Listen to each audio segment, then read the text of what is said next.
Lakini ninyi wa kiroho, nyinyi mnatia kwamba kanzu ni amri, ni lazima wafanye. Usipokuwa kwenye ibada ya maombi bila kanzu hautaomba, hautashiriki ibada. Watu wa Mungu nyie, huo ni upuuzi, huo ni upumbavu kabisa, huo ni ujinga, huo ni ushetani, huo ni upumbavu kabisa, huo ni upumbavu wa hali ya juu, huo ni upungufu wa akili. Yaani mtu akose kuomba eti kisa hana kanzu eti. Yaani mtu akose kushiriki ibada eti kisa hana kanzu. Yaani mtu aache kuabudu eti kisa hana kanzu eti. Huo ni upuuzi, huo ni upumbavu wa hali ya juu sana, ni upungufu wa akili huo. Huo ni upungufu wa akili. Eti leo hamtaabudu, hamna makanzu. Pumbavu kabisa, shetani kabisa. Kanzu sio agizo. Kanzu sio amri, kanzu sio lazima kuvaa mtu wa Mungu, hapana. Hapana. Kwa hiyo mnafundisha maagizo, mafundisho yaliyo maagizo ya wanadamu. Kwa hiyo watu wa Mungu nyie watu wa Mungu nyie, kuwa kiroho sio huko, kuwa kiroho. Na hilo vazi la kanzu hilo litakuwa ni vazi la kiroho ikiwa wewe mtu ni mtu wa rohoni. Na alimadamu sio mtu wa kiroho, vazi lako hilo sio la kiroho. Lazima sana. Utasema hauna maarifa kwa ajili ya kanzu. Hakuna cha maarifa kwa ajili ya kanzu. Yaani nipeni tafsiri zote za makanzu mjuavyo, lakini ni pale pale. Kanzu sio lazima, sio amri. Alimada mtavaa nguo nzuri ya kusitiri mwili wako, uko vizuri kwenda kwenye ibada. Na wasalimu watu wa Mungu popote mlipo. Ninaamini mpo salama na neema ya Kristo inanyi popote mnaponisikiliza. Namshukuru Yesu kwa nafasi tena ambayo amenipea kuja kuzungumza na watu wake jioni ya leo, maana ni saa 12 sasa. Nafasi hii nimeipata, nadhani imekuwa muda mrefu sana sijahubiri katika maeneo na mazingira mfano wa haya ya nje, kulingana na hali ya hewa iliyopo mpaka sasa. Lakini leo ninamshukuru Mungu kwa nafasi ambayo amenipea kuzungumza hapa mje nilipo. Mazingira haya kuna baridi kweli, baridi ni kali, lakini najaribu kujitesa namna hiyo. Leo nataka niweze kuzungumza kwa ufupi sana kwa habari ya uombaji ama muombaji. Anatakiwa awe mtu wa namna gani? Yani hasa muombaji ni nani kiufupi? Muombaji ni nani? Kuwa kiroho ni nini? Tafsiri ya kuwa rohoni, huyo ni mtu wa rohoni ni nini? Maana asilimia kubwa tumekuwa na watu wa ajabu sana. Nikizungumza pointi ya waombaji, asilimia kubwa nagusia walioko Marekani. Na nikigusia pointi ya kuwa kiroho ni nini, nagusia pointi ya walioko Marekani. Nataka hebu kwanza tuzungumze kidogo kwa ajili ya mambo haya nimeona mengi sana yakiendelea mtandaoni. Mengine tunayashuhudia kwa macho na mengine tunayasikia kwa masikio. Nataka nijue ama tuzungumze kwa habari ya uombaji. Muombaji ni nani hasa? Na je, kuvaa kanzu ndio uombaji ama kuna la ziada zaidi ya kuvaa kanzu? Bwana asifiwe sana. Na nini maana ya kuwa kiroho zaidi? Hasa nini maana ya kuwa kiroho? Maana tumeshuhudia mengi sana na kukaririshwa mengi sana kwamba kuwa rohoni ni kule kuomba sana, ni kule kuhubiri sana, ni kule kuomba kwa hisia, ni kule kuhubiri kwa hisia, ni kule kuimba kwa hisia. Huko ndio kuwa rohoni. Hiyo ndio tafsiri ambayo wako nayo wengi, hiyo ndio tafsiri ambayo tuko nayo wengi, kwamba hiyo ndio tafsiri ya kuwa rohoni. Lakini mimi tafsiri hizo nazikanusha, na kataa. Huko sio kuwa rohoni. Maana kuomba kwenyewe, maombi yenyewe tu sio kuwa rohoni. Biblia yenyewe sio kuwa rohoni. Bwana asifiwe sana. Sasa nataka tuangalie nini maana ya kuwa rohoni. Tunaomba kwa nini? Je, Biblia yenyewe kusoma Biblia ndio kuwa rohoni ama ni imekaa mambo haya yamekaa namna gani kwa asilimia kubwa? Asilimia kubwa mimi nikiaminicho, kuwa rohoni sio kuomba. Kuomba sio kuwa kiroho. Wala Biblia kuisoma sio kuwa kiroho. Kuwa kiroho ni nini hasa? wala kuanguka mfano wa pepo sio kuwa kiroho. Kuomba kwa hisia, kuomba kwa machozi, kulialia na wakati unaomba sio kuwa kiroho, sio kuwa rohoni. Hapana. Wala maombi yenyewe sio kuwa rohoni, sio kuwa kiroho. Wala kuvaa kanzu hizi ambazo mnazivaa sio kuwa kiroho. Kuwa kiroho ni nini? Ndio pointi iliyopo. Muombaji ni nani? Unajua kuvaa kanzu hizi sio kuwa sio uombaji. Kanzu sio uombaji. Moja kwanza kabisa kubwa kuliko yote, uombaji ni maisha. Unaishi nini? Huo ndio uombaji. Uombaji ni maisha. Muombaji lazima awe ameokoka. Jambo la kwanza hilo. Muombaji kabisa, muombaji lazima awe ameokoka, wokovu wa kweli. Bwana asifiwe sana. Chapeo ya wokovu iwe ndani yako, yaani popote uendapo utambulike kwa wewe ni mlokole, alafu uombaji unafuata. Maana ukiwa mlokole wa kweli, wewe ni muombaji tayari. Bwana asifiwe sana. Lakini nashangaa sana na tafsiri hizi kwamba kule kuvaa kanzu, kule kunena kwa lugha na vingine vyote huko ndo kuwa kiroho, huko ndo kuwa rohoni. Hapana. Nashangaa sana kuona kwamba eti huko ndo kuwa rohoni. Eti tunashuhudia mengi sana, tunaona mengi sana ambayo yanafanyika. Wengine wanashona kanzu za kila namna eti ndio kuwa kiroho, eti ndio kuwa rohoni. Hapana, huko sio kuwa rohoni. Tumekuwa na huduma za mazoea na huduma za mapokeo. Tunafundishwa yale maagizo ya wanadamu. Hivi tuangalie muombaji ni nani hasa? Maisha ya muombaji ni yapi? Maisha ya muombaji ni yapi yani? Huu sio uombaji huu. Huu sio uombaji huu. Huu Marekani huu sio uombaji huu. Huu sio uombaji. Huu sio uombaji huu. Bwana sifiwe. Maana wava makanzu ni wengi lakini waombaji ni wachache. Kwa hiyo uombaji sio uvaaji wa kanzu, hapana. Uombaji ni kile ambacho nakifanya unapokuwa kwenye huduma hiyo ama unapokuwa popote pale. Kwa hiyo uombaji ni maisha ambayo unayaishi. Huo ndio uombaji.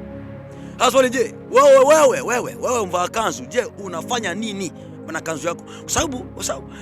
Kwa sababu I make sense kwamba wewe ni muombaji, wewe unaomba. Lakini maisha ambayo unayaishi yanakataa lile jina ambalo unajiita kwamba wewe ni muombaji. Kwa hiyo mtu wa Mungu, muombaji kabisa. Jambo la kwanza la muombaji, jambo la kwanza ni wokovu, chapeo ya wokovu. Kwa jambo la kwanza kwa muombaji kabisa ameokoka. Hiyo jambo la kwanza, muombaji ameokoka. Maisha safi, maisha bora, maisha ya utakatifu. Hiyo ndio muombaji. Au wengine wazinzi hawa makanzu wazinzi hawa sio waombaji. Hawa ni wahuni wa kiroho. Yaani hawa ni wahuni wa kiroho. Hawa makanzu hawa ni wahuni wa kiroho. Hakuna mlokole pale, ni wahuni wa kiroho. Bwana asifiwe sana. Sababu muombaji kweli kweli. Hawezi kuwa mzinzi ovyo namna hiyo. Hawezi kuwa mzinzi namna hiyo. Sasa wasikiza hawa wahuni wahuni wa kiroho hawa eti ndio waombaji hawa. Hawana muombaji. Yaani hatujui nini maana ya muombaji, hatujui nini maana ya muombaji. Muombaji sio unavaa nini, unakwenda hapana. Hebu kwanza tuangalie kitabu cha Efeso 2:10, nianzie pale. Muombaji cha kwanza ni mtu ambaye ameokoka. Huyo ndio muombaji. Muombaji ni aliyeokoka. Huyo ndio muombaji. Hiyo ndio tafsiri ya muombaji. Muombaji ameokoka, wewe umeokoka. Maombi ni kuzungumza na Mungu. Na ili uzungumze na Mungu na ili usikike na Mungu, lazima uwe mtakatifu. Sasa lazima ujioshe dhambi zako, lazima uache maovu. Alafu ndio Mungu akusikilize. Lakini ukiwa mchafu, muombaji mzinzi. Haya. Kuwa kiroho ni nini? Unajua tumekuwa na tafsiri za ovyo sana. Eti mimi niko kiroho. Kwa nini anavaa kanzu nyeupe? Kwa nini anatabiri? Kwa nini ananena kwa lugha? Kwa nini anaomba sana? Watu wa Mungu, kuomba sio kuwa kiroho. Wala kutabiri sio kuwa rohoni, sio kuwa kiroho. Ukiroho ni maisha mema, maisha safi mbele za watu. Huo ndio kiroho. Ukiroho ni unafanya nini kwa ajili ya watu. Huo ndio kiroho. Ukiroho ni maisha safi ambayo unaishi wewe, mtu wa Mungu. Huo ndio kiroho, na sio kuomba, sio kuvaa kanzu na vingine vyovyote. Huo sio kiroho. Ukiroho ni unaishi nini? Sema maandiko haya. Efeso 2:10 nasema, maana tu kazi yake tuliumbwa katika Kristo Yesu tutende matendo mema ambayo tokea awali Mungu aliyatengeneza hayo mema ili tuenende na hayo.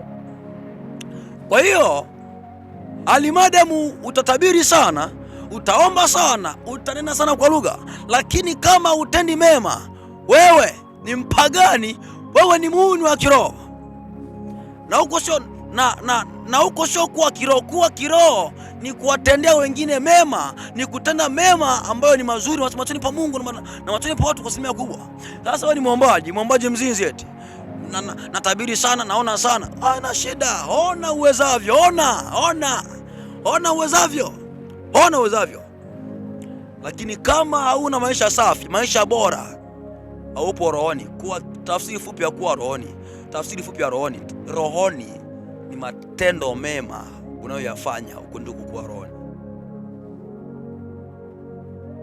Sikia hapa, mmekelea mambo ya hovyo sana eti mimi ni mwombaji mzinzi. Pumbavu kabisa. Sikia maandiko haya. Mathayo 15:9 anasema. Mathayo 15:9 anasema.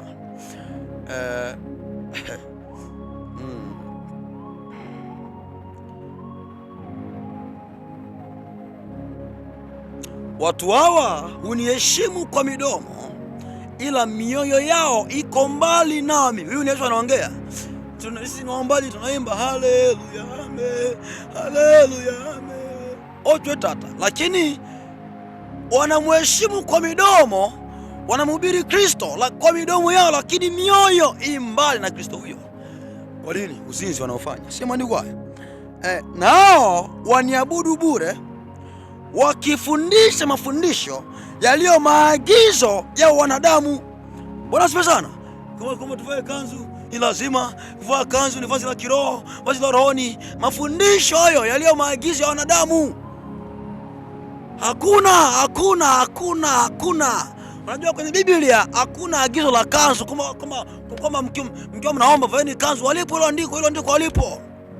Biblia inakazia kwa habari ya kusitiri mwili tu basi. Mengine yote si makanzu, sio dhambi. Lakini alimadamu mtaanza kutia kuwa ni amri, ni lazima kuifanya, mnakosea sana. Sio amri. Kuvaa kanzu sio amri. Kuvaa kanzu sio amri. Ni kuvaa kanzu ya maombi sio amri. Kuvaa kanzu ni kupenda kwako uvae basi. Yaani najua mna tafsiri nyingi sana, mna tafsiri nyingi sana za makanzu, nyingi sana, lakini kwa hiyo ni kwamba kanzu kama kanzu sio maagizo ya Biblia. Biblia imeagiza kwamba tuvae kwa kujisitiri, lakini ninyi wa kiroho nyinyi mnatia kwamba kanzu ni amri, ni lazima wafanye.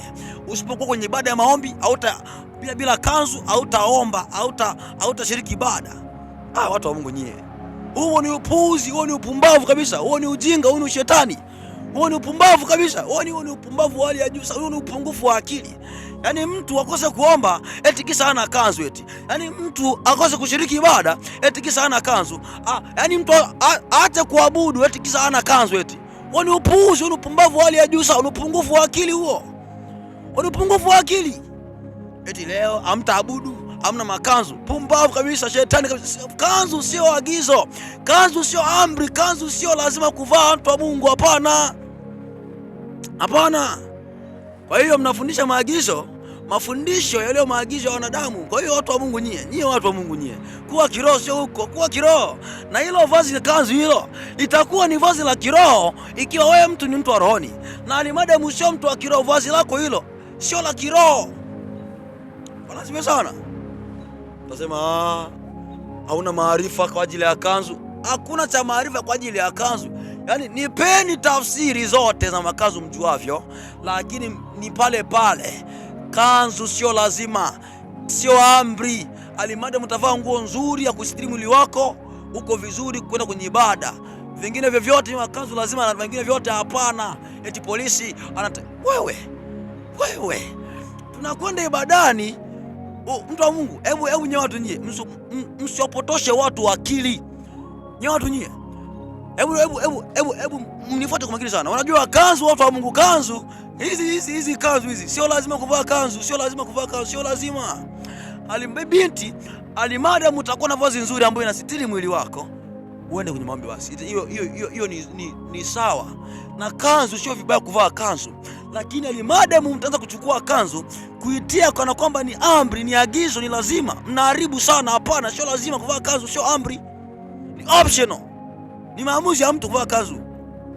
Nasema una maarifa, wewe ni mpungufu wa akili na chochote. Yani leteni tafsiri zote ambazo nyinyi mnajua. Lakini pale pale kuwa kiroho sio kuvaa kanzu. Kuwa kiroho ni maisha ambayo unayaishi. Imeandikwa, wanapoyatazama matendo yenu mema wamtukuze Mungu aliye juu, na sio kuangalia kanzu mzivaazo.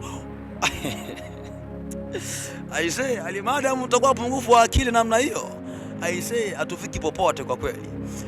Mungu anatukuzwa kwa matendo mema ambayo unayafanya, na sio kanzu hizo. Watu wa Mungu nyie watu nyie wazinzi, yani nimekalia uzinzi eti ni waombaji. Mimi ni mwombaji lakini mzinzi, mwombaji lakini pagani kabisa. Waombaji walevi eti waombaji walevi eti. Aisee, ifike mahali watu ungefike mahali tuache ujinga, tuache upumbavu huo. Tuache upumbavu huo. Yaani hapa ndipo gizani. Tuache upumbavu huo, tuache ujinga huo, tuache ujinga. Yaani waambieni watu waache mabaya, waache ubaya, waache dhambi, waache uchawi, waache uzinzi, waache umalaya, waombaji, waache umalaya. Nasoma kazi, watu waache ubaya, watu waache dhambi. Hiyo ndio pointi iliyopo. Waache upagani huo, waache umalaya, waache uzinzi. Hiyo ndio pointi. Makanzu, vaa kanzu, upumbavu kabisa. Huo ni shetani huo, upumbavu. Viongozi wazinzi, viongozi vipofu, pumbavu. Yaani mmekalea tu ujinga tu, kuwalagai watoto wa watu, ujinga tu. Yaani ni kiongozi mzima lakini hana akili yoyote. Yaani ni kiongozi wa maombi, amekaa mahala akiwalagai mabinti wa watu. Eti Bwana amenionyesha, nikufanyia huduma. Bwana amesema nikufanyia huduma. Mtu wa Mungu wewe. Aisee, yani kama huu ndio uombaji huu tuliona huu. Kama huu ndio uombaji huu. Sema haya. Zaburi 101 mstari wake wa 8 anasema waombaji asubuhi hata asubuhi nitawaharibu wabaya, niwatenge na mji wa Bwana. Yaani asubuhi hata asubuhi nitawaharibu wabaya, niwatenge mbali na mji wa Bwana. Halimadamu ni viongozi lakini ni wabaya, mnafanya uzinzi, tutawaharibu, tutawatenga mbali na mji wa Bwana. Ifike mahala Ukristo uheshimike, ifike mahala huyu Mungu tumheshimu. Huyu imeandikwa, mwana umheshimu babaye, lakini nyinyi watu wa Mungu nyamheshimu Mungu kwa ajili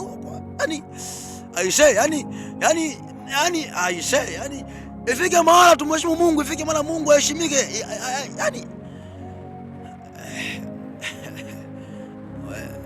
Walokole eti waombaji nyie, eti ni watu wa Mungu nyie, mashetani. Nyie ni vimalaya, vipumbavu, hamna akili yoyote. Mnakalea ujinga. Watu waache ubaya, watu waache dhambi, watu waabudu Mungu wa kweli, na sio malaya huu ambao mmekalia. Uzinzi, uasharati, viongozi wanaoongozwa utafikiri ni vimbuzi vinapandiana, utafikiri vimbuzi. Pumbavu kabisa, shetani kabisa. Yaani kiongozi ni kipofu lakini pia anaongoza vipofu wenzake. Ndivyo nyie mlivyo. Mnafundishana mafundisho yaliyo maagizo ya wanadamu. Waacheni watu waabudu Mungu wa kweli, waache dhambi, watubu dhambi, wakae kwa Mungu, watulie. Mambo ya makanzu na vingine vyote sio lazima, sio amri, ni optional, ni choice ya mtu kuvaa kanzu. Bwana amenionyesha vaa kanzu. Watu nyie, mimi nishongei sana, niseme kwamba nishe tu hapa. Neema na amani.